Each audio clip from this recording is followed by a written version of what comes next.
Rabbi Yisrael Salanter said, it is easier to learn the entire Shas from the beginning until the end than to break one Nida. Than for a person to master over one personal tendency that he has in order to correct it. Of course, if someone is lazy, then you have to break a lot of Nidas in order to learn Shas. But the idea behind Rabbi Yisrael Salanter's Vart is, many times in life, we shy away from things because we feel it's just not for me. And you have to understand that when you're faced with a situation that is just not for you, so what HaKadosh Baruch Hu is asking you to do is to go against Teva, to break nature. Easier said than done. But when done, the schar is endless. It has no limits. Chazal, according to certain midrashim, explain the avodas perach that Klal Yisrael had to endure was the avodah of the wrong child. One of Pari's malicious assignments was bidavka, to give the job of men to women and the job of women to men. So the man was given the job to cook, to sew, to vacuum, to clean the dishes, to diaper the babies, and so on. The woman was given the job to go out and deal with customers, deal with bosses, balance checkbooks. Now the evidence is in our society very often this is the case, that the roles are reversed. And indeed, that's avodas perach. That's an extremely difficult task. If someone accepts avodas perach l'shem shemayim, then his schar is relative to doing something which is completely against his nature. His schar is beyond nature. It is prohibited to make a slave work avodas perach for you. What does avodas perach mean? What can't I tell a slave to do? Well, the Rambam says in Perik Aleph of Hilchos Avadim, Halacha Vav, that when you assign a job to a slave, and you know it, and the slave knows it, that there's nothing productive over here. There's nothing necessary that has to be done. But you assign him a job just to prove a point, to show him you are my slave. That's called avodas perach. And that you cannot do, because your intention here is simply to allow for this human being to feel downtrodden. That's what Pari wanted. He wanted people to be in uncomfortable environments. He wanted people to do the type of work that they're not cut out to do. Last week we discussed how the 400 years manifested itself, when in reality Klal Yisrael was in Mitzrayim for only 210 years. Well, the basic teretz is that Golus Mitzrayim starts with Leidas Yitzchak, with the birth of Yitzchak. Now the truth is that out of the three avos, Yitzchak Avinu had the most peaceful life. He had the battles with the Beirets and the wells, but he won those battles ultimately. And Avimelech had to send him away in great honor. So isn't it ironic that we mark the beginning of Golus with the birth of Yitzchak, when Yitzchak had seemingly so many less trials and tribulations than his father Avram or his son Yaakov? The answer is, says the Ber Moshe, that Yitzchak's difficulty was on the surface a subtle one. But when you look at it, in the overall picture of life, it was the most difficult of nisyonos. And that was living in an environment that he was not comfortable with. The land of the Pelishtim. The Pelishtim represent litzonis, mockery, laughter. Chag the Kalas Rosh. And Yitzchak is the Midas Agvur, exactly the opposite. And Yitzchak had to live amongst the Pelishtim. The Eretz Loy Lahem. That's what Golus is all about. We can also perhaps add over here that Yitzchak became blind, according to one of the Pshatim, because of the difficulty he had when Esav brought his wives into the house. Avraham Avinu sent away Yishmael, but Yitzchak never sent Esav away. And so the Avodah Zarah, the ketayos to the Avodah Zarah, the aroma of the house, suddenly became extremely uncomfortable to Yitzchak. Not just uncomfortable, but diametrically opposed to his very essence. And this was in his own house. That is the epitome of Golus. When a person lives and works and has to conduct his day-to-day routine chores in a situation which is not him, where he doesn't want to be. Getting back to the Ber Moshe from the Yerush Rebbe. So that's why Yitzchak's life is the life of Golus, because he wasn't at home. And the truth is, the Ber Moshe said, that the 210 years that the Yidden were in Mitzrayim weren't really 210 years of slave labor. They didn't work the first years, not while the Shvatim were alive, but it still counts for Galus. Why? Because Klal Yisrael was in Mitzrayim. And by nature, Klal Yisrael is not comfortable in Mitzrayim. The Erev HaTza'aretz is not their natural atmosphere. So Pari decrees, absolutely no more straw. Go out and find it yourself, and you still have to produce the same amount of bricks. Stop and think for a moment how sadistic Pari is. He didn't just allot them a more difficult quota of work. He said, I'm going to put you in an impossible environment. Someone has a tremendous amount of work, but he walks into his own office and he has a nice desk, a fancy chair, all sorts of new gadgets and computers and fax machines, cell phones. So all of a sudden, even though it represents maybe far more work that he has undertaken, but there's a certain good feeling about it. He's equipped. He is in an environment where he wants to produce. The Balabas in a brand new, gorgeous kitchen. What's so good about a brand new, gorgeous kitchen? Doesn't it represent much more work? Much more to clean? More pots, more pans, more guests? And the answer is, okay, but if that's the environment that you're comfortable in, so adarabah. The more utensils you have available to you, then the better the feeling. People want to work. People want to be disciplined.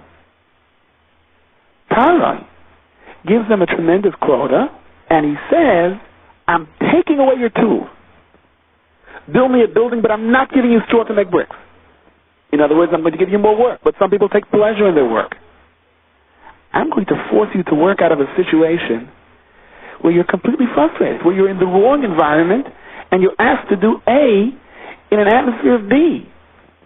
L'mashal, if I were to say to a plumber, here's extra work, fine, extra work, more productivity. But if I were to say to a plumber, do the same amount of work, but I'm taking away your wrench, I'm taking away your pipes, and I'm giving you the tools of an electrician, here are a bunch of wire testers and circuit breakers, and go ahead and you must do the same amount of plumbing work, there can't be anything more frustrating than that. And that's what Pari wanted, more than anything else, to frustrate Klal Yisrael, to depress them and to break their spirit. And there's no greater way of breaking a person's spirit when he's in a situation that goes against the very grain of who he is. The Biur Moshe quotes the famous Gemara in Bava Basra on Daf Nun Zayin Amud Beis. The Navi Yeshaya says, "The oitzim einav neiros b'ra," the one who has the power to close his eyes from seeing things that he ought not to see. What does that refer to? Amar Rav Chiya b'Abba, zeh she'ein mistakel b'noshim b'shoshay nedes ala kfisa. This refers to a man who does not look at the women when they are washing clothes. Now the Gemara understands, our feeling from this pasuk is that we give this person credit. Now normally you give a person credit when he does more than what is required of him. So therefore the Gemara asks, what exactly is the situation over here? If there is another road for him to take, if he has to go from point A to point B, and he knows that on road number 1 you have women washing clothes, and on road number 2 you don't have that, and he takes road number 1, so he doesn't deserve credit. This man is a Rasha. There's a very famous Rashbam over here. The Rashbam says he's a Rasha even if he closes his eyes. Because why did he take road number 1? In other words, one is considered a Rasha even for voluntarily entering a danger zone, a dimension of Nisayan, even if ultimately he fights it off. Of course, he's a bigger Rasha if he doesn't fight it off and does look. But he cannot be proud of himself for closing his eyes if there was another option and he didn't exercise it. Then he's considered a Rasha for the mere fact that he allowed himself to be vulnerable. Famous Kaskavart. Even though it says L'fum Tzara Agra, the more tsar, the more reward, but that doesn't mean, says the Kask, if someone throws himself on a bed of nails, he's automatically entitled to Olam Haba. In other words, if someone goes someplace where he ought not to be, and then he fights off his temptation and closes his eyes, he cannot later argue, how come so-and-so, who never had to fight off temptation, who never went there, how come he's entitled to just as much reward as I am? I had more tsar fighting it off than he is. And the answer is, but no one asked you to put yourself into the situation. Yes, if a person, and inevitably in life there are plenty of situations that we cannot avoid. In this situation, when you close your eyes, when you turn your head. For that we say l'fum tzara agra. But if you're bringing the tsar upon yourself, you can't claim a reward for it. You should just be thankful that Rahman al-Islam you didn't fall deep in. Yisrael Salanter talks about that also in the Sefer Yisrael. That if a person does his best to avoid an assignment, then he is entitled to just as much schar as the person who steps into a situation of an assignment, albeit he fights it off. But in any event, so we're looking for who the pasuk is praising over here by saying that he closed his eyes. We are told that if there are two roads, then he opts to take the road where he knows that the women are there washing the clothes. So he gets the title of Rasha just for taking this route. So who then is the pasuk referring to? Frek the Gemara, are we referring to a situation where he has a reasonable need to travel from point A to point B, and the only road available is this road, where the women are standing and they're laundering clothes in the river? So he's an honest, says the Gemara. So what do you want from him? It's the only road available to him. How can he help himself? And for the Gemara, even if there is no other road, and even if he has to pass right through, he still should force himself to hide his eyes from them. He should turn his eyes to the other side, and the pasuk is heaping praise on this person. Now, here is the lashon of the Rashban that the Ber Moshe wants us to look at. The Rashban, in explaining this Gemara, tells us the honest nafshe, because when a person goes against his nature and turns away, chasidu, he is already entitled to the term chasid, which in the lashon of the Gemara means someone who is special. People that have the ability to go against their nature are automatically special. And even though all he did over here was turn his head or close his eyes, but for going against nature, the reward is immeasurable. Agav, the Shemin and Munim bring, when a person turns away from something, when he goes against what his tendency may be because he does not want to look at it, it is a myodik opportune time to be mispal to HaKadosh Baruch Hu. There's a very good chance that that's when your tefillos are going to be answered. In that situation, the Baruch Shem, look, I'm turning away now. I have an urge to go someplace, to do something, to look, to hear, to listen. I am not. Be mispal then. You don't know what kind of Shari Rachman you're opening in Shemayim. So the Medrash Shir Hashirim says, 1,000 times for you Shloimeh. What does this refer to? You're not in the mood of learning, and you learn anyhow? You have so many problems on your head, and you sit down to learn anyhow, you have 1,000 times the schar of a person who is in the mood. And Tsar doesn't necessarily mean Tsar Yisurim, the Ber Moshe says. Tsar means going against what your feeling is. I'm lazy. I'm not in the mood of waking up. You force yourself out of that to a shir in the morning. There's 1,000 times the amount of schar for that. Agam, Yisnach Moshe says. But if someone forces himself out of bed early to learn, even though it's difficult for him to do so, or to do other mitzvahs, even though it's difficult for him or her to do so, then they are much more entitled to be upfront when it comes to Tchiyas HaNesim. Mida Keneged Mida. You force yourself out of bed, the Rebbeinu Shalom will pick you up first. In any event, the idea is the same. As the Balatanya explains, the Gemara Masechtas Chagiga quotes the Ber Moshe. You cannot compare one who learns something 100 times to someone who learns something 101 times. Now I would think at the point that I'm reviewing something 100 times already, what's an extra time? So the Balatanya explains in those days, being that they were officially forbidden to write down Teresh Boteh, it was common practice to review something 100 times. That was second nature already. The 101st time was when you went against your nature. You broke through something that you were not accustomed to doing. And that's why you can't compare the two. So the Ber Moshe reminds us, listen well to how Pari wanted to frustrate Klal Yisrael. There is a Pari in every generation. And only too often we find ourselves in situations that are so avodas perach, at least in a ruchniya sense. It's so diametrically opposed to the yearning of our neshama. Break through and be an El Chayid under those circumstances, master the Nisayan, the Simtzara Agra, your reward is 1,000 times the amount. There is something called the Messiah, which compares identical psukim. For example, this week's Pasha, the Messiah lists for us 4 different psukim that begin with the word Atem. Atem, L'chu, Chulachem Teven, go and find yourself straw. Atem re'isam asher sisi l'mitzrayim ve'esefchem al kanfin hashem, I will carry you on the wings of eagles. Atem nitzavim hayim kulchem, you're all standing today together. Atem eidai ne'um Hashem, you are my witnesses, says Hashem. And there's a sequence over here, explains the Ben Moshe. It begins with Atem l'chul kulachem tevim. When a yid has this Messiah in Galus, yes, you're given the job of being an Erlich Yid, and suddenly you're told, but we're not giving you any straw, go and make your own bricks. And you're so frustrated. How can I do it in this situation? In my situation, in my set of circumstances? There's no question about it. It is perhaps the greatest challenge of your life. But do it. If you still meet your quota, then Mida Keneged Mida, look what's coming. The Rebbeinu Shalom will uplift you beyond the norm, on wings of eagle.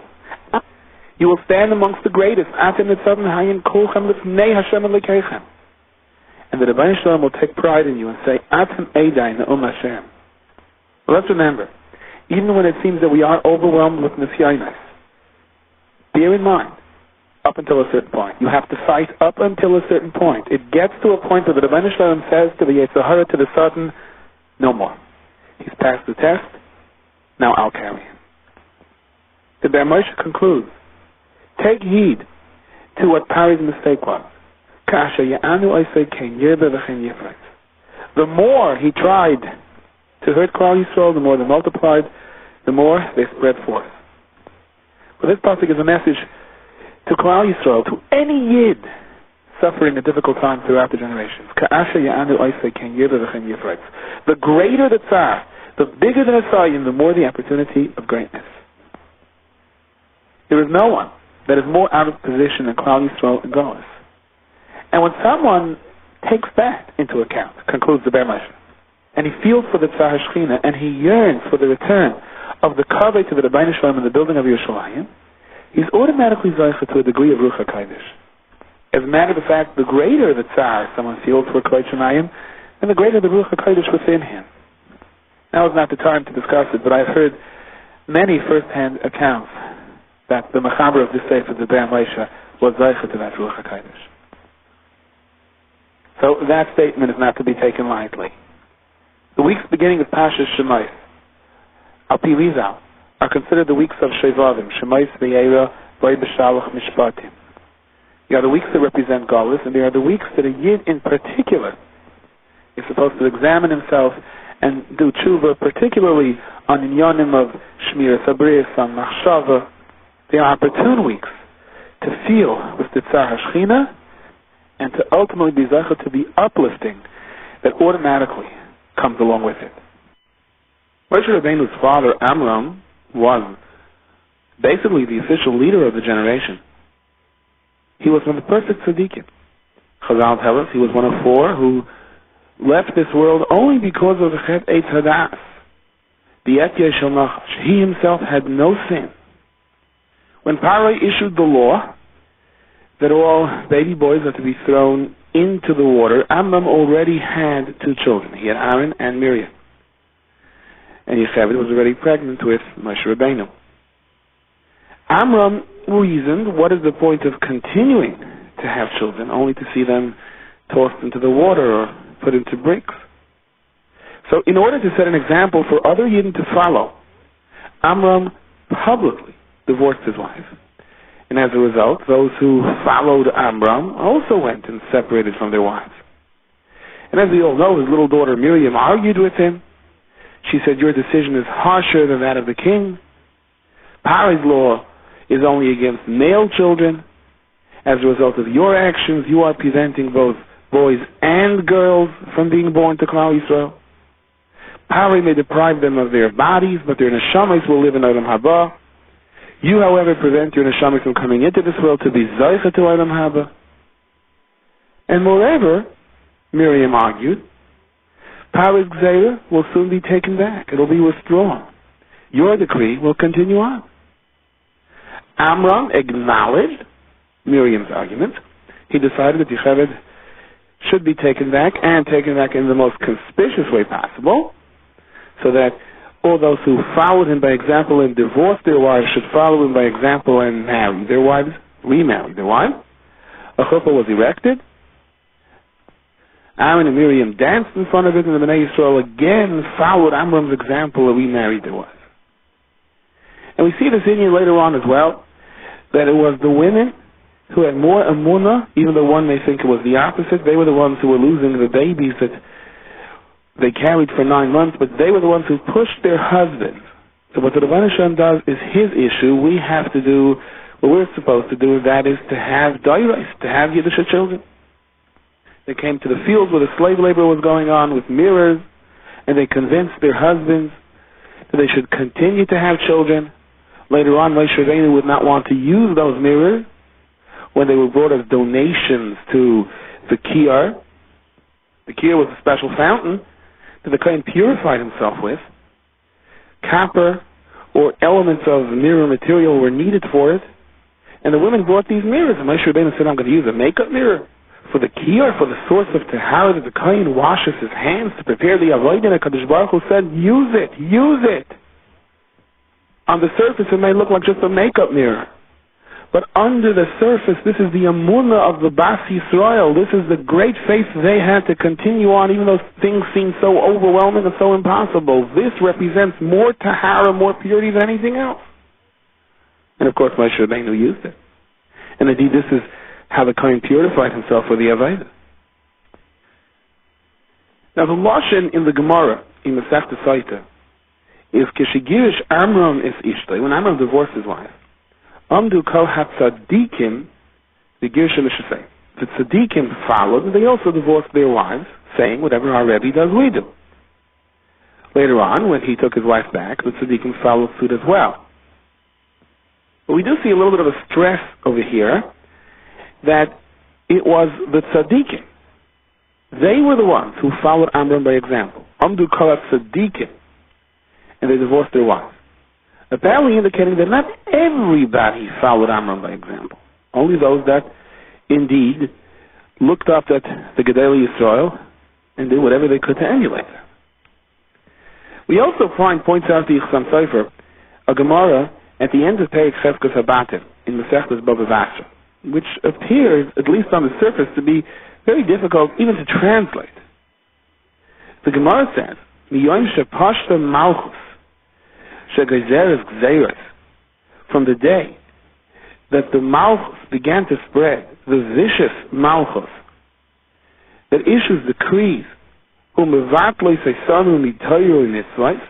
that is mevatl from Torah and mitzvahs, dinhu, the right thing should be, we should all decree upon ourselves, not to marry, and as a result, not to have any children. Nimsa, so it would turn out, there would no longer be any Jews. If indeed this is what we're supposed to do, oddly enough, why don't we do it? And again, there appears to be somewhat of a strange answer. There are many gzeros Chazal would have instituted, but anticipating that most of the tzibur would not be able to follow because it's too harsh, therefore they never issued a decree to start with. So the questions over here are obvious. How can the Gemara even suggest such a thing? This is the right thing to do? That because Klal Yisrael faces terrible gzeros, therefore we should all decide not to get married? And that the only reason we don't do this is because not everyone would listen? So the Chassam Sofer approaches this from a completely different perspective, which sheds such a beautiful light to understand this. HaKadosh Baruch Hu entered into a covenant with Avraham Avinu.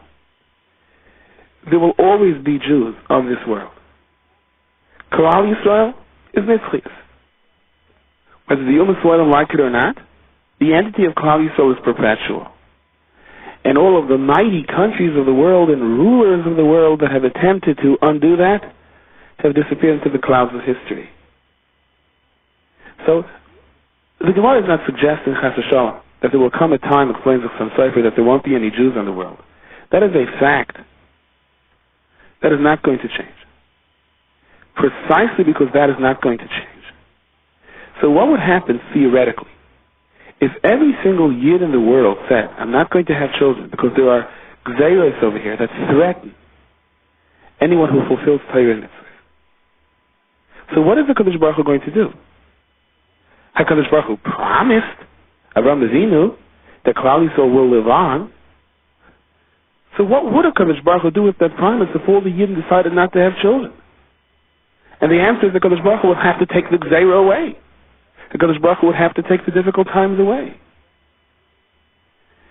So what the Gemara is saying is that theoretically, if we had the complete cooperation of every single Yid,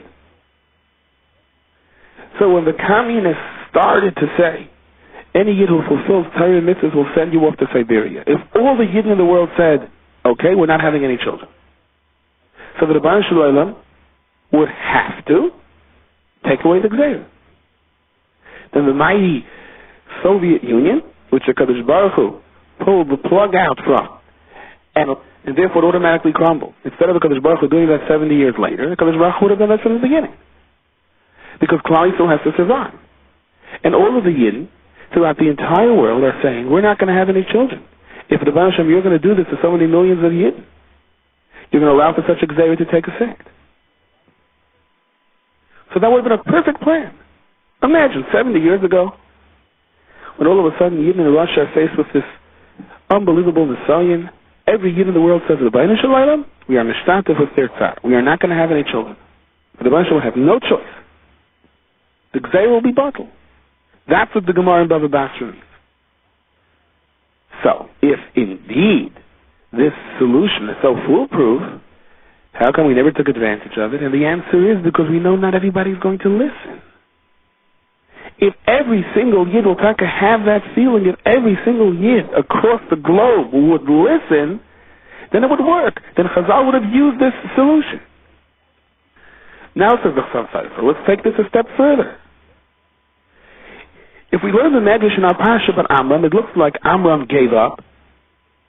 Amram's hopes and aspirations were extinguished by the Gzeiros of Paroi. He was willing to throw in the towel. That's it. I'm divorcing my wife. What's the point of having children anyhow? I give up. No, Chas v'Shalom. Not Amram. Not Moshe Rabbeinu's father. Not the leader of Klal Yisrael. Not the person who died without any sin. Amram was trying to be tactical. Amram said, I'm going to divorce my wife. All of the Yidden will follow. They're going to divorce their wives. No one's going to have children. The Rebbeinu Shalom promised Avraham Avinu that Klal Yisrael remains as an entity.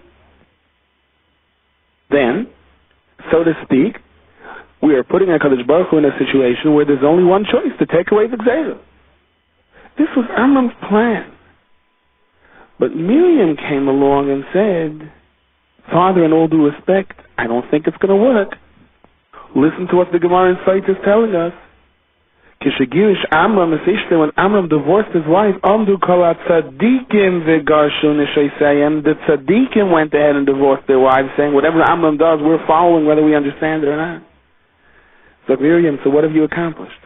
So all the Tzadikim that would have raised children with the Munna and B'tachim, with the proper chinuch to be the next Rosh Yeshivas and Admorim of Klal Yisrael, those Tzadikim aren't going to have children because they followed what you did. And everyone else who doesn't understand what you're doing, they're not going to listen to you. So Yidden are going to remain anyhow. And the only thing you've accomplished is that the Tzadikim won't be around. So Miriam Taylor, your Gzeira is worse than Paro's Gzeira. At least, according to Paroi, everything will be equal. Whatever's going to happen is going to happen to Klal Yisrael alike. You have set up a situation, although you didn't intend for this, but as an end result, there won't be tzaddikim, and there will only be the lack of such. There will be people without anyone to guide them. That's worse than what Paroi is doing. And Amram realized that his daughter was right, and indeed did everything to be as conspicuous as possible to remarry his wife. Okay, let's go a step further now. Amram takes back Yocheved, and Moshe Rabbeinu was born. In reality, she was already pregnant with Moshe Rabbeinu from beforehand. The Medrash tells us when he took her back, and let's remember Yocheved at this time was a mere 130 years old, her wrinkles and gray hair disappeared, and she was rejuvenated. She once again looked beautiful, even though really she was already pregnant. So the Eitz Yosef explains that had HaKadosh Baruch Hu not made this nest, that she looked young, people are going to think, yeah, Amram is taking back his wife because she's past childbearing years anyhow. It wasn't public information, and she was already expecting a child. And therefore, HaKadosh Baruch Hu made it clear to the world, look, Amram realizes a nest happened, and Yocheved is ready to have more children, and he's still taking her back. So therefore, everyone followed suit. They took back even their young wives. Now, the Torah makes much to do about Sarah Imenu having a child at 90, which is indeed a tremendous nest. But Yocheved was 40 years older than that. She was 130. Yet there doesn't seem to be anything in the Psukim about this nest. The Midrashim tell us, Chazal tell us what the situation was, that basically the same nest happened to Sarah, and even a greater nest, because she was 130. So how come the pasuk doesn't spell out the nest? So many Mefarshim answer, because once the nest comes down to this world already, and Sarah Imenu was the first one who brought this nest down, so the second time it's sort of easier. The path has been paved. But the Ramban tells us a different part. The Ramban explains the Torah only mentions a nest when a Navi comes and promises something, and the Haftarah is fulfilled. Or a Malach comes and promises something, brings a good psula, and the Haftarah is fulfilled. Like by Sarah, like by Shimshon. Nisim that happen on their own to aid a tzaddik in his avodah, in his amunah and his betachon, or to help him thwart off the threat of the Rishayim, they're not mentioned very often. Why, says the Ramban? Because the Anna says they happen all the time. A nes is something that is out of the ordinary. It makes a point. These types of nisim, when a yid has a mun and betachon and says, I'm going to do what HaKadosh Baruch Hu wants me to do, even though it doesn't make sense, these aren't out of the ordinary. They're constantly happening. Yidden of every generation will testify to it. In other words, if you are sincere and you say, HaKadosh Baruch Hu, I'm going to do this because I have a munah and betachon, it doesn't take a nef for things to work out. True, the odds are it doesn't look like things are going to work out, but if you follow Amram's footsteps, that's what the Ramban is really basically telling us, and you apply a munah and betachon in the face of adversity, in the face of where things seem to be crumbling around you, then things will work out. It doesn't take a miracle. It's just the way things happen. The Miyanas and Netzach brings a story that someone once came to Chazon Ish and he told him all of his sveikas, all of his problems, the parnasa that he was missing, or everything seemed to be going down the drain for him in his life. And he cried out, listen, what can I hope for miracles? Lav b'chol yoyim misrachish nisa. Miracles don't happen every day. And the Chazon Ish answered, no, you're making a mistake. You can read that Chazal differently. Lav. No. B'chol yoyim misrachish nisa. Open miracles may not happen. But look into those who went ahead and did the right thing even though it didn't make sense, and you'll see. Miracles are constantly happening. The Hinei Nar Baich, she saw the child crying. The time when she said, this must be a Jewish child. Sort of sounds like she saw the child crying. She said, crying like that has to be a Jew. Who else would cry like that? Well, the truth is, if you walk into a pediatric ward of any hospital, you're going to hear babies crying. Can you tell from the crying the child is Jewish or not? So the Matal Islanim has said the pasuk is stressing something else over here. There are those who cry because they give up, a cry of despair, and there are those who cry in the form of tefillah, the Rebbeinu Shalom. Please help. No, I'm not going to give up. I'm going to keep crying until you answer me. Well, that's the kind of cry she heard from Moshe Rabbeinu. This was a child that apparently had been abandoned, thrown into the water because there was a gzeira that all of his brothers, the second that they're born, should be tossed into the water. And this child is crying the cry of hope, the cry of tefillah, she said right away, hearing that cry. And Bas Pari was perceptive to this, Ni'aldehu Ivrim Zeh. That's a Jewish cry. Now, how was Bas Pari sensitive to pick that up? Maybe a tzaddik hears the cry of a baby. A Yiddish mama hears the cry of a baby and understands the difference in a cry of hope and a cry of despair. But Bas Pari, at this point, What did she do here to be sensitive to understanding the difference between these two kinds of crying? Well, the pasuk says, "The teretz bas pari lirchaytz al hayar." Chazal tell us she yarda lirchaytz megalulei beisavia, from the avodah zarah of her father. At one point, the Sefer says her father began to declare, "I am God, and I am the source of the Nilus, which provides for all of Mitzrayim." And this touched a bad chord in the heart of Bas Parai. She said, "Everyone knows the bracha of the Nilus came to the bracha of Yaakov Avinu. You're taking a bracha from the Rebbeinu Shalom, and you're turning it around into your own self-political interests." This was something she couldn't bear.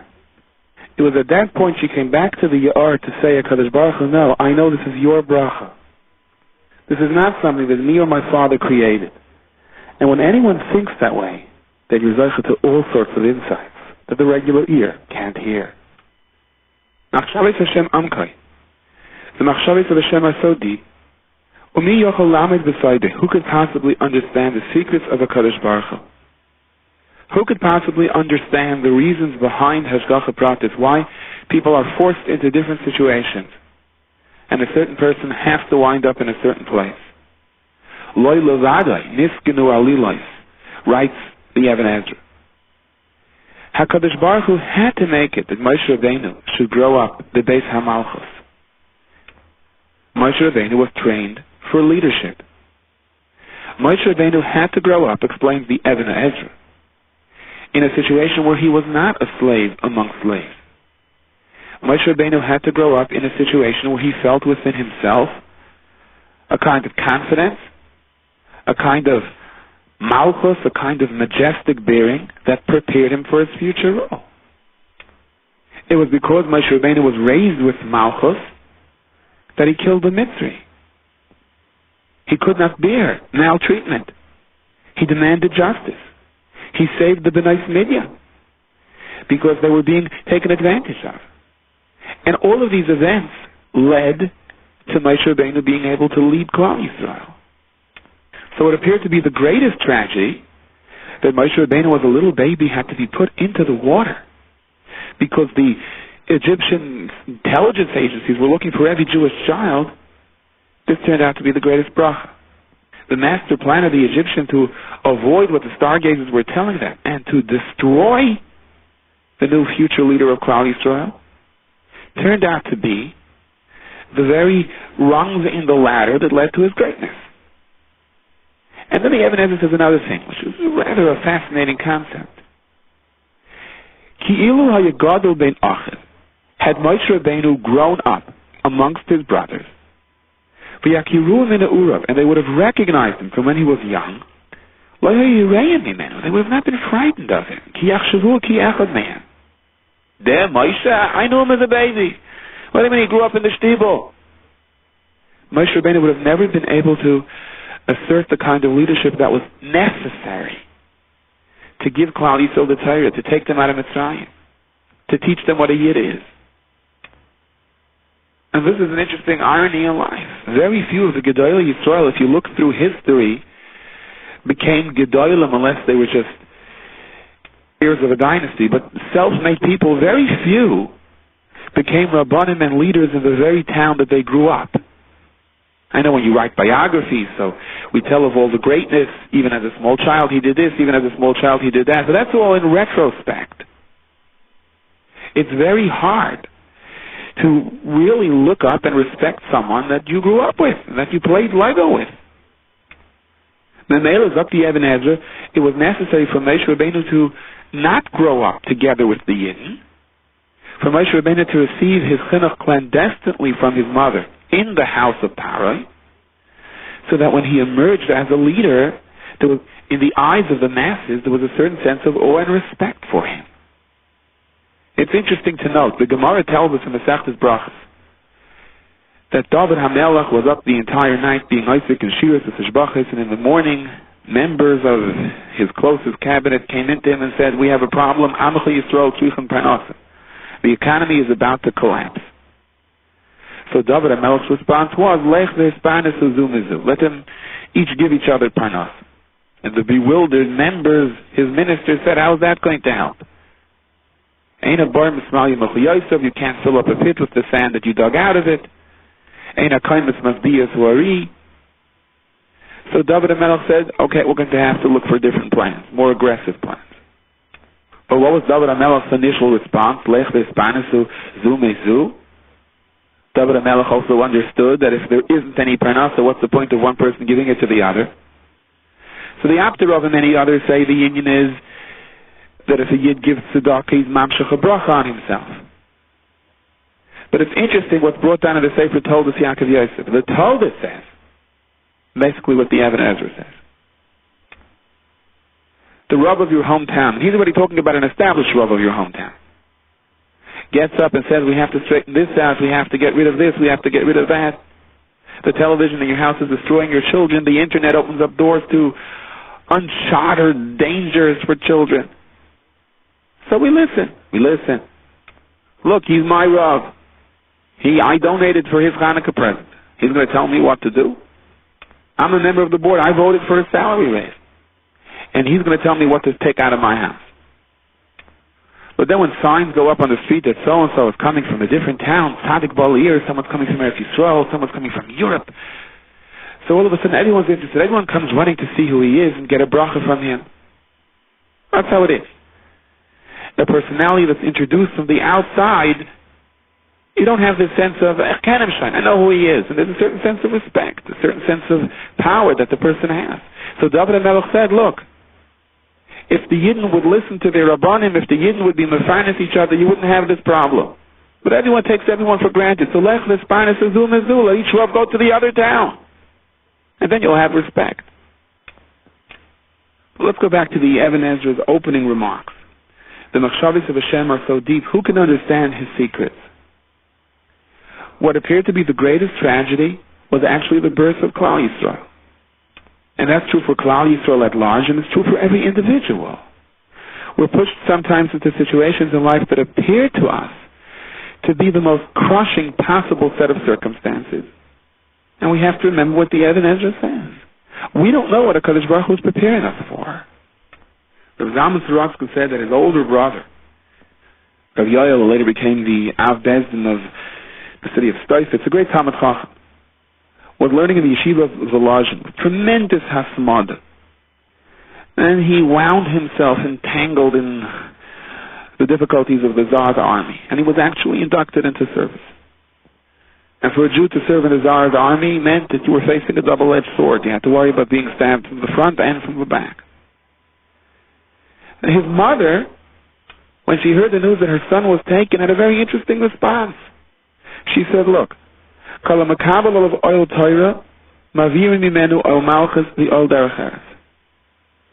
I have absolutely no question that he's going to be freed soon. As to why he's suffering now, and he's going to have to go through some training in the army, because for sure he's eventually going to be a Rav and a Manik B'Yisrael. And therefore, he has to taste himself a little bit what it means to have to wander around amongst Goyim. When a Yid is going to come to him and say, look, this is how I'm suffering, these are my problems, I'm in Parnasa, I'm being crushed by a parrot and so on, he has to feel what it is. If he's going to be discriminated against because he's a Jew and they're going to make him do 30 laps, his drill sergeant will make him do 1,000 push-ups in the morning, he has to understand what it means to be a Yid in this kind of an environment. If not, how is he going to know how to guide the people? And Rav Zalman Sorotzkin's mother, as Rav Zalman Sorotzkin quoted, went on to explain the pasuk. Moshe Rabbeinu winds up in Paro's house, and one thing leads to another. You have over here a set of circumstances, and he becomes the leader of Klal Yisrael. The Hashem can do things in many different ways. HaKadosh Baruch Hu could have groomed Moshe Rabbeinu for leadership without him having to grow up in the house of Paro, without him having to be placed in a little basket to float on a river. The answer is that if Moshe Rabbeinu wasn't subject to the same tzar, to the same bitterness as the rest of Klal Yisrael, then he would not be able to perceive 100% exactly what they feel like. And he could not be as motivated to be Moshe Nevesh himself to save them. Rav Nachum Shenabel was Moshe Nevesh himself virtually his entire life for Pidyon Shua. With great Mesiras Nefesh, He stood up to squires, he stood up to powerful mayors, he risked his life, he collected huge amounts of money, went into debt, did whatever he can to redeem prisoners. And once he himself got tangled into an affair by an angry pirate, and he was dragged into a deep dungeon, and as much as the Yidden tried to do whatever was in their power to get him out, he remained there for a very long period of time. And one of the other tzaddikim came to visit him. And Rav Nachum Chernobyl said, I'm a kabbalah upon myself this gzeira. Whatever Kadosh Baruch Hu does is good. It says in Roy Adam Sheyisuin Bainal of Yifashvish B'mai, so that the person sees that he's suffering, he should search through his actions. And just being mispal that HaKadosh Baruch Hu gives me the understanding to know what I did wrong, that I had to wind up over here. So the tzaddik who came to visit him told him, no, Adarabba. Because you're meitznevish yourself so much for Pidyon Shvuyim, and because you're going to continue to be meitznevish yourself for Pidyon Shvuyim, so HaKadosh Baruch Hu is giving you a boost, a motivation to fulfill the mitzvah. Now that you know what it means to be a prisoner, because as much as we krechts and we feel for someone else's sorrow, but unless the person really has the bitter water himself, Rahman al-Islam, he doesn't know how the other person feels. Now that you know what it's like, your Pidyon Shvuyim is going to take on a completely different dimension. As dynamic as it was till now, it'll pale in the face of what you're going to do for people afterwards, because you know what it feels like. And shortly afterwards, Rav Nachum Chernobyl was released from jail. And perhaps this can allow us to understand the Medrash. Vatikor Shemai Moshe. Sagt the Medrash, Mikana Toloimid Matan Choram Shal Goim Goy Chasad. Afal Pisha Harba Shem Moshe Moshe. Even though Moshe Rabbeinu had many names, Moshe was not the name given to him by his father or mother, apparently. Lo Nikva Lo Shem B'chol HaTorah.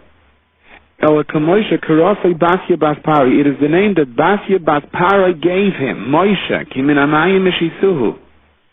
That was the name that stayed with Moshe Rabbeinu. That is the name that we know Moshe Rabbeinu by. The Af HaKadosh Baruch Hu like Karol B'Shem Achar. HaKadosh Baruch Hu did not call him or refer to him by any other name other than the name that Bas Para gave him. Moshe Rabbeinu had another 6 names. He had a total of 7 names. And each of those other 6 names explains the Ber Moshe from the Yosha B'Rebbe Chaim L'Bracha had a kavanah miyuchedes that corresponded to the Torah, to the Man. Despite that, his name is still Moshe. Because the fact is, it was Basya Bas Parai who risked her life going against her own father's decree to save the child. The Ber Moshe points out, Torah is Gematria 611. Gemilas Chasadim is Gematria 611. So Dafka Moshe Rabbeinu, who is going to give the Torah to Klal Yisrael, the Dafka Moshe Rabbeinu has to get his name and has to survive as a baby through Gemilas Chesed. Moshe Rabbeinu is Gematria 613. The Gemilas Chasadim is the Gematria 613. Moshe Rabbeinu, who will give the Torah, explains the Ber Moshe, has to be sustained, has to become a reality through Gemilas Chesed, because that's what Torah is. The Gemara says in Masechta Sotah, the Torah begins with Gemilas Chesed, that HaKadosh Baruch Hu made the clothes for Adam Harishai, and it ends with Gemilas Chesed, that HaKadosh Baruch Hu Kaviyachol V'Yatzmai buried Moshe Rabbeinu. The Torah is Gemilas Chasadim. Not that Gemilas Chasadim is one of the nice things that it says in the Torah. Gemilas Chasadim is the reality of Torah. And therefore it has to be the reality of Moshe Rabbeinu. And it's interesting that this concept is brought out Dafka over here. Dafka in this week's Parsha. We know that the famous remes that shmos is Rashi Tevis Shnayim Mikra, the Echad Targum. Twice the Pasuk and once the Targum. A remes to the Yid is supposed to be Maver Sedra. Twice the Pasuk and once the Targum. Why Dafka here in shmos? Why the remes over here as opposed to anywhere else in the Torah? Tzaddikim said that in the words, the Eila Shemais B'nai Yisrael Amarum is all the names of Klal Yisrael. Somebody once came to the Tver Shloim and asked him to mispal for a chayla, but he didn't remember the name of the chayla. The Tver Shloim took out a Shemais Chumash, stared at the pasuk for a couple of moments and suggested perhaps his name was this and that, and the man said yes. And Rashi tells us when the Eila Shemais B'nai Yisrael, that even though HaKadosh Baruch Hu counted them in their lifetimes, HaKadosh Baruch Hu counts them as they leave this world to show us how He loves Klal Yisrael, who are compared to stars. Shemetzinu machnisan b'mispar u'b'shmoisa. As they appear, or as they are transferred, they're constantly being counted. Each one has a name, each one has a purpose. Golus Mitzrayim was a hachana, where every single Yid had to pass through this Golus. And as a result, we emerge from the Golus to become Klal Yisrael, to be able to makabel the Torah. And if you have a lot of sheep, and you're guiding them through a difficult area, you make sure to count them beforehand, count them during the passing and afterwards. Right? You take your children on a class trip, so you take along the class list. You're constantly counting people, because they're vulnerable. You're scared someone's going to get lost. Someone will allow his curiosity to get the best of him and wander off someplace. At the beginning of Golus, all of Klal Yisrael is counted. Everyone has to have their place. And everyone is assigned their mission in life, their tafkid. The name of a person represents who he is. Somebody once came to the Chedush Yarim and asked what name should he give to his child, and the Chedush Yarim said to him, the one time in a father's life he has Ruach HaKodesh is when he names a child. You want me to take that away from you? The name of a person reflects his essence. That's why we say the pasuk during a Lekei Netzar to remember our name. Why does the person forget his name? Then the Farshim explain, when the Bezin asks him his name, that means your name was so-and-so, did you accomplish what that name represents, which was your tafkid in the world? And if he didn't, he forgets his name. That's what it means. And every single Yid is embedded someplace in the Torah. 600,000 neshamas, all the Yidden come from those 600,000 neshamas. 600,000 letters in the Torah. Yisrael is Yesh Shishim Rivi Yosis the Torah. Every Yid corresponds to a letter in the Torah. When we're being Maver Sedra, we're drawing on the energy of our name, on the koyach of our name that is merumis in the Torah. So over here, where all the names of Klal Yisrael are being organized, and they're being filed, over here we have the remez of Shnayim Mikra V'Yechad Targum, to remind us that your name, my name, our children's name, our parents' name, it's all in the Torah. And when we say that the essence of Torah is Gemilas Chasadim, that means that every Yid has to apply his aspect of Gemilas Chasadim, because we each have different talents, we each have different circumstances, we each have different situations in life. And therefore the Gemilas Chesed that I have to do is not the same as the Gemilas Chesed you have to do. We're each assigned different places. And that is why it is also in Parshas Shmos that you have this inyan of Moshe Rabbeinu's name, which reflects the general Gemilas Chesed, because Moshe Rabbeinu is koilel all the neshamas that are going to be makabel the Torah. Moshe is the essence of Gemilas Chesed. Each individual in Klal Yisrael has to apply the Chesed that pertains to his particular set of circumstances and to who he is. We know that the weeks of Shmos, the Eira, Boy, B'Shalach, Yisroi, Mishpatim spell Shoivavin. And these are special weeks of Tshuva. The Arizal says these are the weeks that, like the Yidden went through their cleansing in Mitzrayim. Every Yiddish neshama goes through a certain kind of cleansing. And one has to apply himself to Tshuva, to Cheshbon HaNefesh, during an Iber Yar, it's Shoivavin Tat, Truma Tetzava, according to others are added as well. And may HaKadosh Baruch Hu help as we relive the story of Klal Yisrael, as they emerge from Mitzrayim, that we should be able to emerge from our Mitzrayim and be zeicha to understand who our name is, what our name is, and where exactly we fit into the V'yela Shemais B'nai Yisrael to understand what exactly our specific mission is. Human nature is such that we never take things as is. We always look back a little bit. For example, if something pleasant happens to us, so we say, Baruch Hashem, I went here, and Baruch Hashem, I went there, because I met this person, I met that person, as a result, I wound up over here, and this wonderful thing took place. Soll der Beine Schleim weiterhelfen. Rahman al-Islam, when something difficult occurs, we also do the same thing. Sometimes we do it in the form of blame. If not for you, I would have never been in this mess. If you hadn't come here, I would have never gone there, and as a result, 6 weeks later, this wouldn't have happened. We always do that.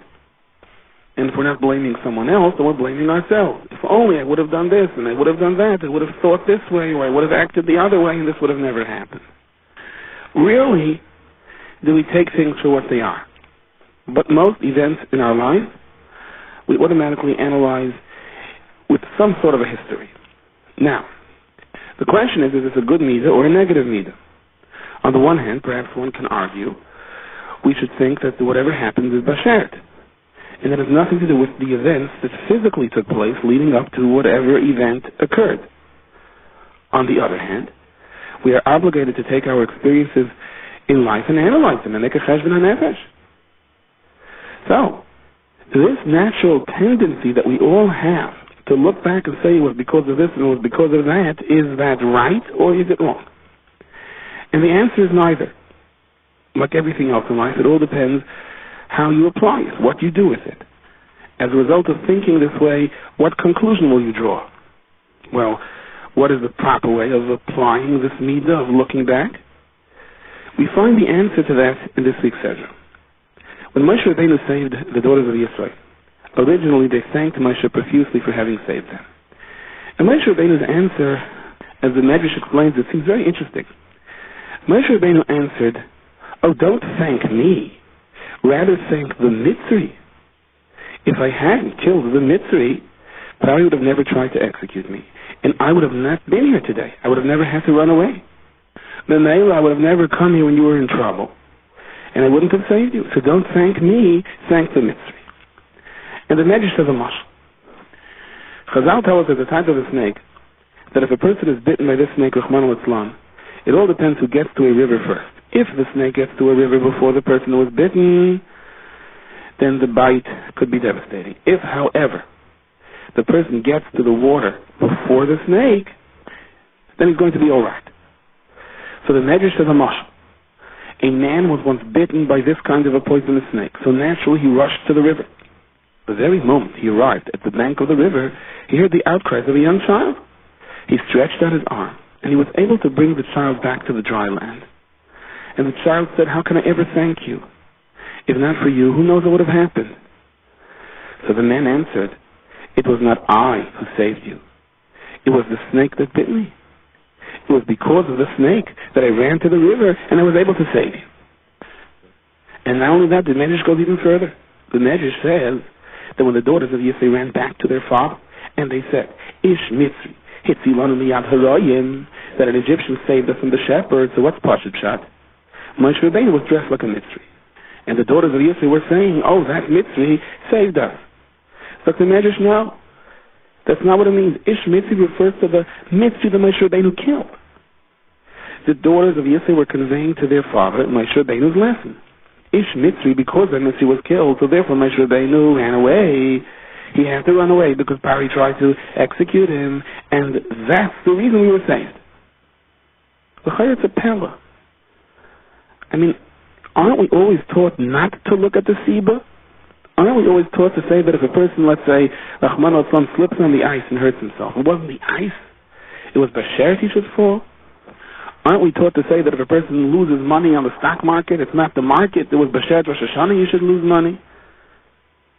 How do we understand this measure? It seems to be going against the grain of the very basic emunah that we're taught to believe in. Dr. Devi Yecheskel, if you understand the Medrash properly, you will see Adarab. This Medrash is the lesson of Hashgacha Pratis. It teaches us how to apply Hashgacha Pratis in a practical sense. Moshe Rabbeinu's lesson over here is that basically everything in life comes with a sequence. Like the Mishnah tells us, mitzvah gereres mitzvah, aveira gereres aveira. You do one mitzvah, it leads to another mitzvah. You do one aveira, it leads to another aveira. There is a sequence of events. Schar mitzvah mitzvah. When a person performs a mitzvah, he creates a malach, as Reb Chaim Volozhiner explains, that drives him, that pushes him. There is an intrinsic, tangible koyach within him that pushes him to do another mitzvah. And Rachmana litzlan, the same is true for an aveira as well. Schar aveira aveira. A person does one aveira, there is a power within him that drives him to perform an encore, to do another aveira. And of course, the second mitzvah is always more than the first. And on the other side of the coin, the second aveira is more than the first. The Gemara says in Masechtas Kiddushin, if a person is over an aveira once, he has a guilty conscience. He does an aveira a second time, nasa like a heter. He no longer has a guilty conscience. In his eyes, it becomes mutter to him. He begins to rationalize that I'm not so bad. What happens the third time? The Kotzker Rebbe said the third time it's even worse. The third time he begins to think that the Aveira is a mitzvah. He not only rationalizes what he does, but he says, I'm right for doing it. It's a mitzvah for me to do the Aveira. Whatever we do in life is usually based on what we did beforehand. There is no isolated act, thought, machshava, dibur, whatever we do triggers something of its kind. And as a matter of fact, a person should use this as an analysis whether or not he's performing a mitzvah or a vein. Because we know the oldest trick of the Yetzer Hara is to confuse a person. Sometimes we do things and we're not sure if it's a mitzvah or an aveira. Especially if we're in a situation that we are forced to do something which hurts someone else. Sometimes you have to. Sometimes you have to say to a child, stay away from so-and-so. And sometimes you even have to say to a child, stay away from so-and-so because he is no good for you, he did this and he did that, and he's a terrible influence on you. Then you have a guilty conscience. What did you do? Did I have a right to speak Lashon Hara? Was I wrong? Or maybe it was, under these circumstances, was a mitzvah to speak Lashon Hara in that person. These things have to be thought out very carefully. But a person can walk away from an act like that. For example, this mashal telling a child that so-and-so is a terrible influence. I heard he did this, or I possibly heard that he did that. Someone asks you information about whether you should go into business with so-and-so, and you know that so-and-so has less than a sparkling reputation in honesty, and you wonder, should I tell him the truth? Should I not tell him the truth? And you ask a shayla, and your answer is, learn through the halachos of Lashon Hara and say what you have to say. And then you go ahead and you say, no, don't do it. According to my understanding, this will not be a good relationship for you. He will take advantage of you. And then you have a guilty conscience. You wonder, did the Yetzer Hara just trick me into saying Lashon Hara? Did he rationalize even that it was a mitzvah? Or maybe indeed it was a mitzvah. Everything in life needs scrutiny to truly understand whether it's a mitzvah or an aveira, especially when you are forced to do something that is going to hurt someone else. Moshe Rabbeinu's killing of a Mitzri is sometimes terribly misunderstood.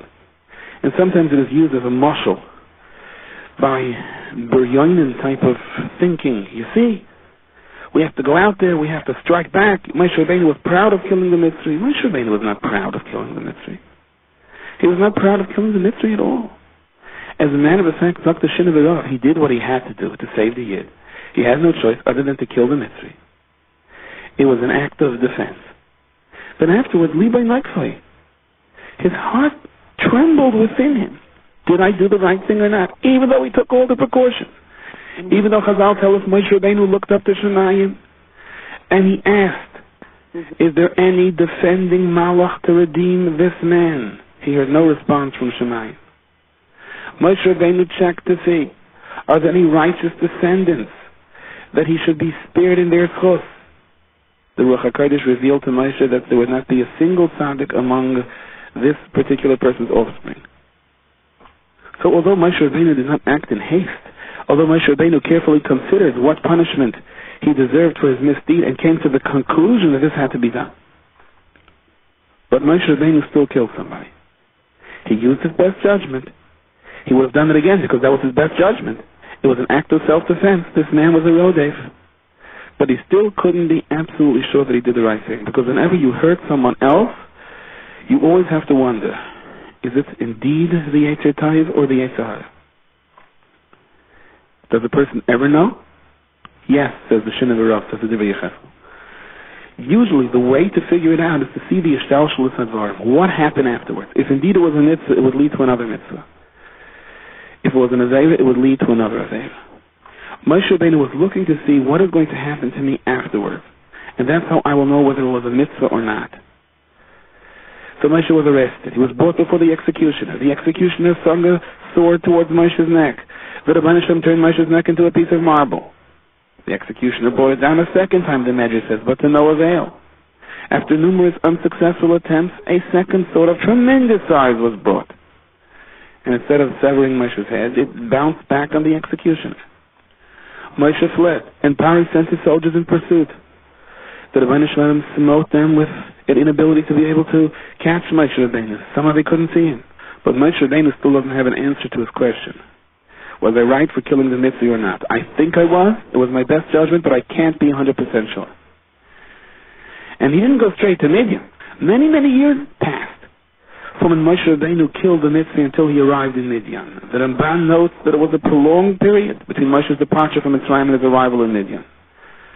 The Ramban says during that time, Moshe wandered from one country to another, from one kingdom to the next. The Yalkut brings the famous medrash that for 40 years, between Moshe Rabbeinu's running away from Mitzrayim and coming to Midian, he was king over the land of Cush. So all of this happened to Moshe Rabbeinu, and despite that, he still isn't 100% sure that he did the right thing. And now, the chronological order of events continues on, and Moshe Rabbeinu is still studying it. Where is all this going to lead me? It led me to run away from Mitzrayim. It led me to become the king of Cush. And finally he arrives in Midian, and he rescues Yisro's daughters. And then Moshe Rabbeinu says, this is the mitzvah, gereres mitzvah I was looking for. When he saw terrible things about to happen to Yisro's daughters, and he was able to rescue them, and he saved them, he said, thank you, Rabbeinu Shalom. Now you have told me that indeed I was justified in killing the Mitzri, that I did it as an act of self-defense, that I did it to save the Yid because he had a din of Rodeh, that indeed that was the machshava in my heart. It wasn't out of vengeance, it wasn't out of anger, it wasn't out of hate. It was simply self-defense. The haraya, the mitzvah, gereres mitzvah was that I now saved the daughters of Yisrael. And this was the lesson that he conveyed to the daughters of Yisrael. Adara, Moshe Rabbeinu was teaching them hashgacha pratis. They ran to thank him, you saved me. And Moshe Rabbeinu's response, Moshe Rabbeinu's answer was, it's more than I just saved you. This verified for me that my previous judgment was correct. That indeed the thought process in my heart looks to save people. And sometimes I can save people by simply rescuing them, and sometimes you have to kill the Rodef.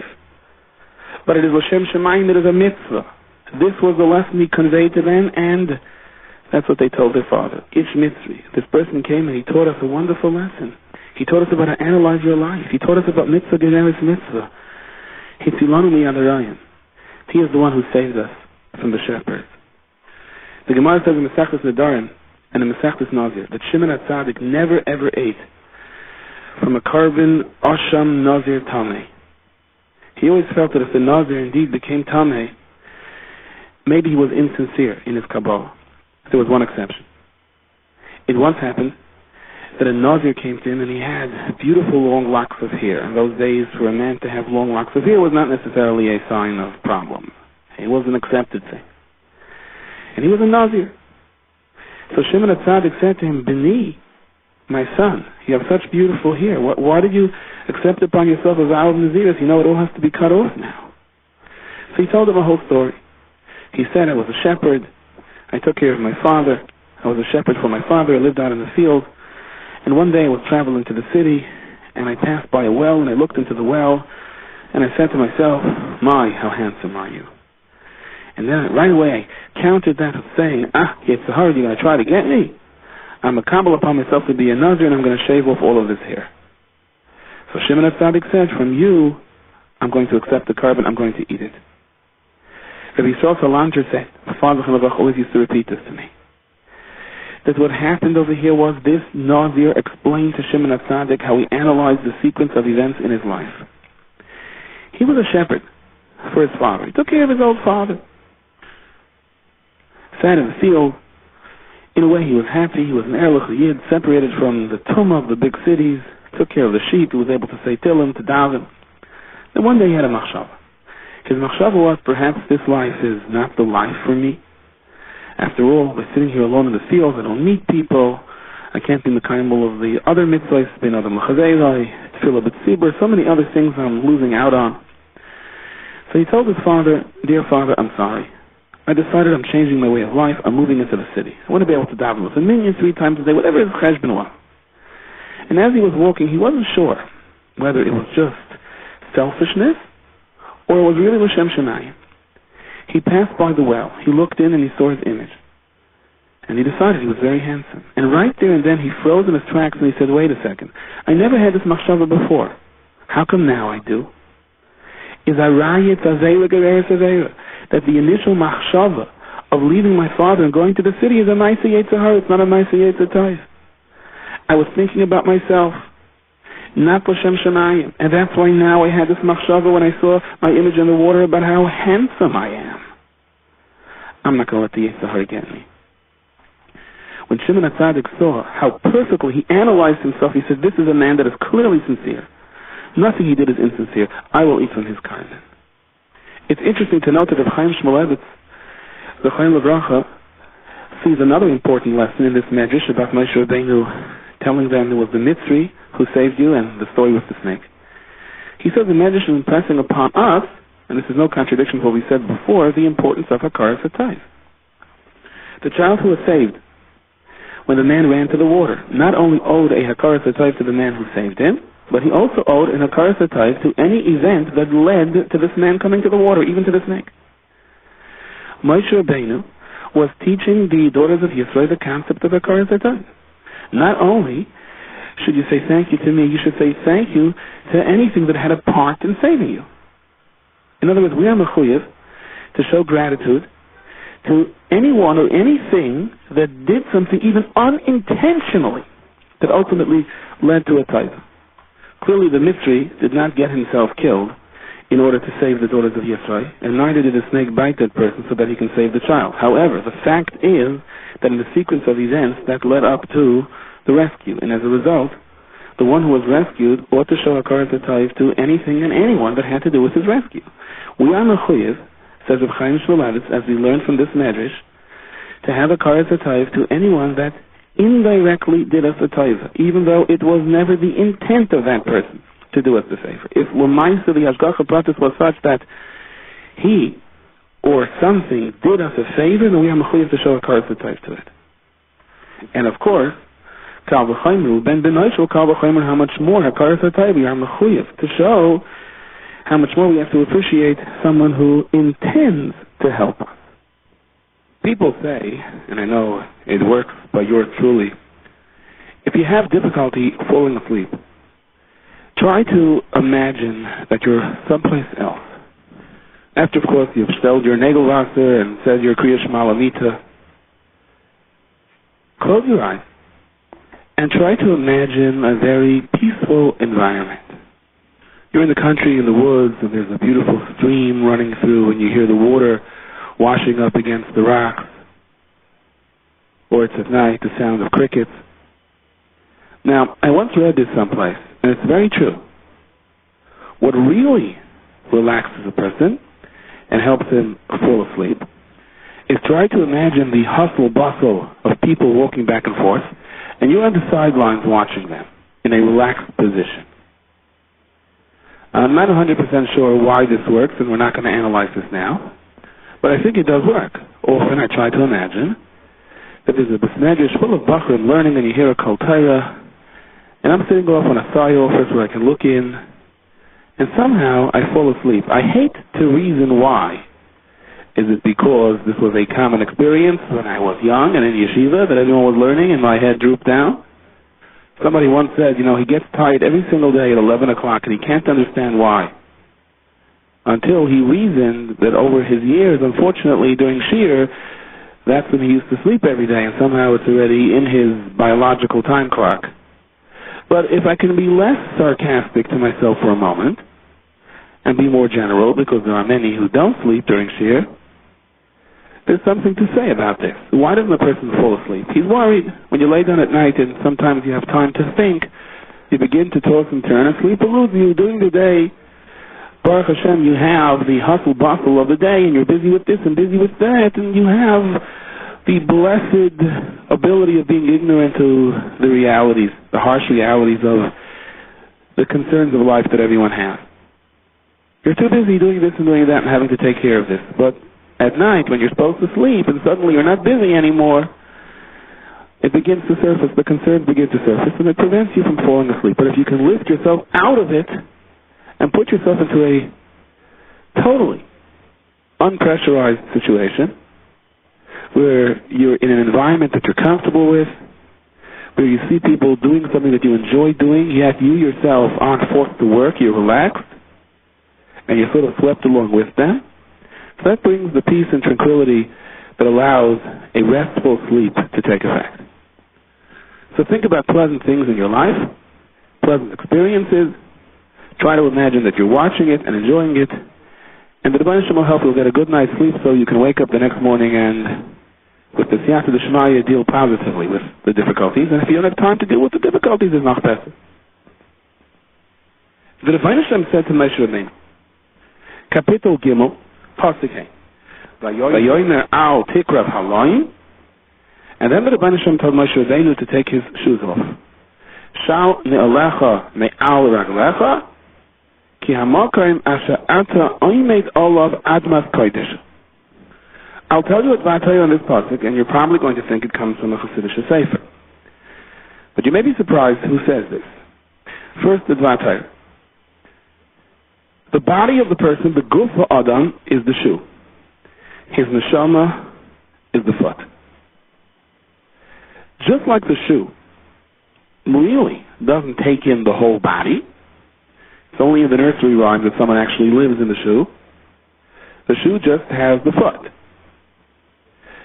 Not only the foot, but the bottom part of the foot, from below the ankle and on. The same is true in terms of the relationship between the guf and the neshama. The guf houses the neshama. The neshama is in the guf. But how much of the neshama is in the guf? Contrary to popular belief, it's only the bottom part, the lowest madrega of the neshama, that is actually in the guf. Just like the shoe is really only a malbush for the bottom part of the foot, a small percentage, and in a sense, only the bottom part of the human body, the same is true for the guf. It really houses only the bottom part of the neshama. The ikar adam is firmly planted in the shorish neshama hu al that is in the heavenly realms. It's just that there is a connection that slowly works its way down so that the bottom part is in the guf. HaKadosh Baruch Hu commanded Moshe Rabbeinu, take the shoes off your feet. In other words, remove your guf from the neshama. I want to speak just to your neshama. In order for you to experience this nevuah, you have to separate your neshama from your guf, which of course happens to everyone, li'achanei the Esrim Shana, but HaKadosh Baruch Hu wanted to teach Moshe Rabbeinu how to do that and still being able to come back. HaKadosh Baruch Hu explained to Moshe Rabbeinu that it's not all that difficult. Being that, it's really only a small part of the neshama that's in your guf anyway. So it's not that hard to remove guf from neshama, to remove chomer from something that is spiritual. And the Rebbeinu Shem explained to Moshe Rabbeinu the reason it'll be easy for you to do this is because you are in an environment of Kiddusha. You're in the place of the world that has the most Kiddusha and least physical restriction. And therefore, if you follow instructions, you will be successful at this, at removing your neshama from the guf. Who says this? Reb Chaim Volozhiner, the greatest Talmud of his own Lagan, and it's brought down in his Pirush on Pirkei Avos, the Sefer Ruach Chaim. The Baal Tanya, Reb Tzadok, they discuss the power of imagination that a person can have that can help his ruchnius. Now, don't get me wrong. Chas v'lahafka, chas v'shalom, to suggest that what happened over here in the pasuk is imagination. But Moshe Rabbeinu did it for real. A person can use his imagination in order to stimulate, in order to trigger the power of neshama that is above his guf. You take out a tillim during the day and you sit down for a couple of moments. You can say a kapitel tillim, or you can close your eyes and imagine that you are standing before the Borei Olam. You can imagine that your tefillos are soaring up to Shemayim.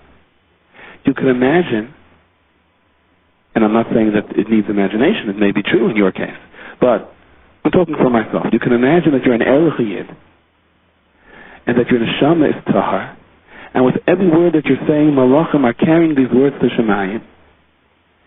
And if you imagine this long enough, somehow you begin to feel that I am not where I am, I am now talking to the Rebbeinu Shalom. I am in a different world.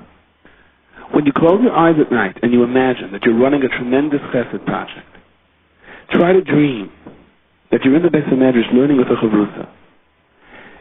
The truth is that's what your neshama yearns for. Dream that you're sitting around a Shabbos table singing Zmiras Friday night. You know what happens? To a great extent, from imagination to dreaming, it becomes reality. The world around you becomes a faded background, and the ratzon within you to want to be good, to want to learn, to want to daven, to want to perform acts of chesed, to be closer to the Rebbeinu Shalom, that becomes the reality.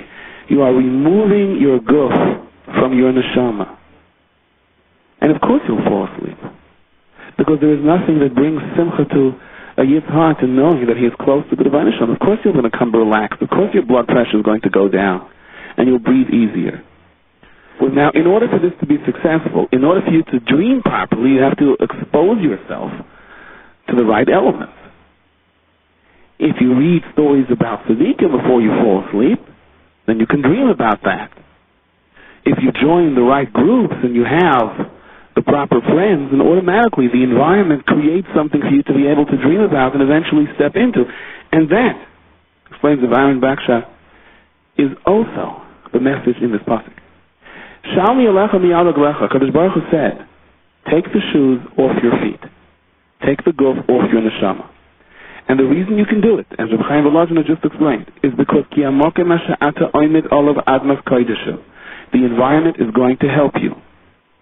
You're standing on sacred ground. You're standing in an area that already has been almost completely removed from its physical restrictions.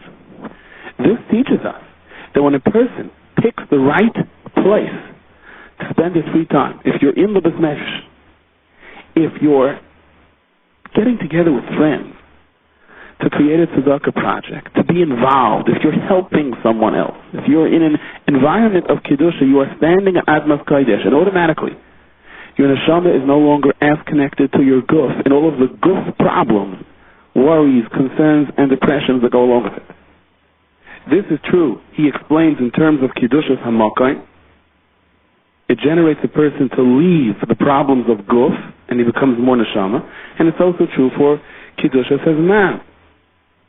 Shabbos in the right environment, a Yom Tif in the right place, helps the person to remove the chomer, to remove the gashmias that makes us think and worry only about ourselves, and deal with our relationship with HaKadosh Baruch Hu, Ben Adam L'Makom and Ben Adam L'Chaveiroi, in such a way that we can sleep easy. Now, if you feel that you can't even imagine this and you don't yearn for this, try to imagine I'm at a Beis Medrash and I see people learning or davening or hearing a Geshmak and Niggin around a Shabbos table. If that doesn't attract you, so the problem is you have not exposed yourself to these environments.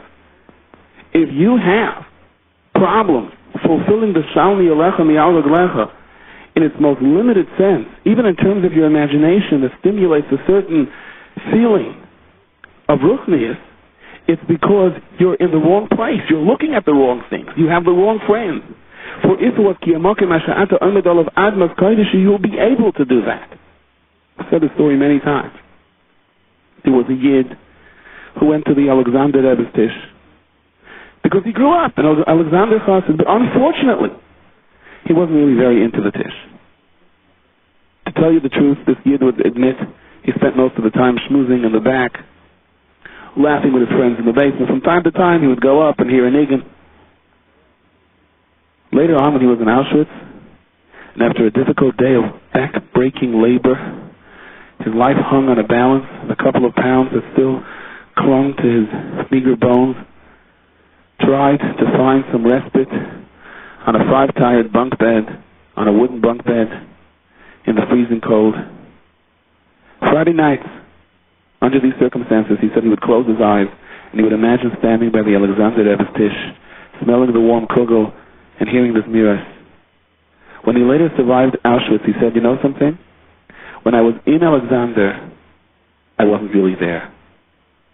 In Auschwitz, when I closed my eyes, then I was in Alexander. Then I was by the Rebbe's tish. While he didn't have the patience to stay by the tish, but at least he would go up and absorb it. He would take in the breath of ruchnius, the fresh air of Kedusha. And it was enough to stimulate his imagination so that he can lift himself out of his guf into the Neshama, where his particular environment of guf threatened his very existence. He was able to survive by removing himself from it. And we can all learn to do this in our limited way. There's the famous story of Yosef Meshisa. Yosef Meshisa was sent in by the Greeks into the Beis Hamikdash to take out anything he wanted. The Greeks were sort of scared to step into the Beis Hamikdash. They wanted to see what would actually happen if someone came in.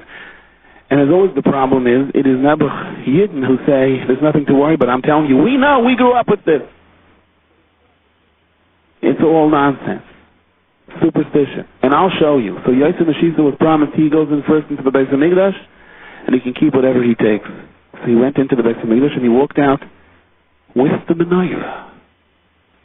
And when the Greeks saw that, they said, no, the menorah, that's fit for a king. You can't take that. Yosef Meshisa was very taken aback. He said, but you promised? They said, no, you can't take that. Go in and take something else. He said, no, I can't walk into the Beis Hamikdash. I can't walk in there. It's a holy place. I'm not allowed to walk in there. They said, but you just did. He said, I'm not going in. They threatened to kill him. He said, I'm not going in. And at the end, he died a horrible death. They tortured him to death, and he kept yelling, no, I cannot walk into the Beis Hamikdash. I'm not allowed to. What happened? What happened to this Misyaving, this Hellenist Jew, who pushed the Greeks to enter into the Beis Hamikdash, who was their consultant on how to dilute Yiddishkeit? What happened to him that suddenly he was willing to die a martyr's death? You know what happened to him? L'maisa, he was in the Beis Hamikdash. He suddenly absorbed the Kedusha of the environment. And in one split second, he changed. He changed from being the most malicious, vicious Jew, bringing in the Greeks to destroy Yiddishkeit, to one who was a representative of Mesiras Nefesh to its greatest degree. He allowed himself to be chopped up by a machine that grinds wood. And he said, no, I won't betray the Rebbeinu Shalom again. That's how the Panovich Rav explained it. The Rebbeinu Shalom says to Moshe Rabbeinu, Shalni Alecha mi'alag lecha. And the Rebbeinu Shalom is not just talking to Moshe Rabbeinu here. The Rebbeinu Shalom is giving Moshe Rabbeinu his first lesson on how to be Mechanech Klal Yisrael. On how Klal Yisrael is going to be able to stop a second from their back-breaking labor, from their environment of slavery of the worst kind, and imagine that there is a Rebbeinu Shalom, that there is a Torah they're going to receive, that they're in a Beis HaMedrash, that they're by a Rebbe's Tish. And Moshe Rabbeinu said, how? How can I do this? How can I teach it to them? How will they be able to remove themselves from such physical oppression and bask in such ruchnius? And the answer is, if you create an environment, if you are mechanech children properly and you give them a Shabbos table that is something for them to absorb, if you take them to Gedolim, to Tzadikim, and you show a respect, if you take a little kid on a day off and show him 1,000 Bachrim learning in Lakewood instead of Disneyland, if that's what you're going to do, if you create a kiyamokim masha'ata oimid olav admas koideshu, then this child will take the snapshots of those moments. And during his most difficult times in life, he will be able to perform this shalni alecha mi'alag lecha. He will be able to take the shoes off his feet. He will be able to take the guf off his neshama. Reb Shamshua Fol Hirsch is a Mari de Gevart. He says that's why the Kohanim in the Beis HaMikdash had to walk around barefoot. They were not permitted to wear shoes. If you wanted to act in the service of the Beis HaMikdash, you were mechuyev to identify yourself directly with it, to become sanctified by it and be a part of the floor of the Beis HaMikdash. The job of the Kohanim in the Beis HaMikdash was to teach Klal Yisrael how to take the shoes off their feet. How to say, physically, I will perform my functions, I will engage in my business, but regardless of how tough that meeting is or who the chairman of the board is sitting at the table, when it comes time for Mincha, I am now in a different world. As frightening and as threatening as life can sometimes be, I can say, look, only the physical part of me can be threatened. I can pick up that tilim and attach myself to that neshama which lives on forever, and I can find some respite. I can find some tranquility. I can find the courage to go on. But the key is absorbing enough Kedusha so that it's in your subconscious mind and it can be brought to the surface when you need it. This shiur is distributed by Kolodaf, 11 Steichenet Street, Yerushalayim. For donations, please call 02-5383-999. Fax 02-538-0267. Postbox 57035.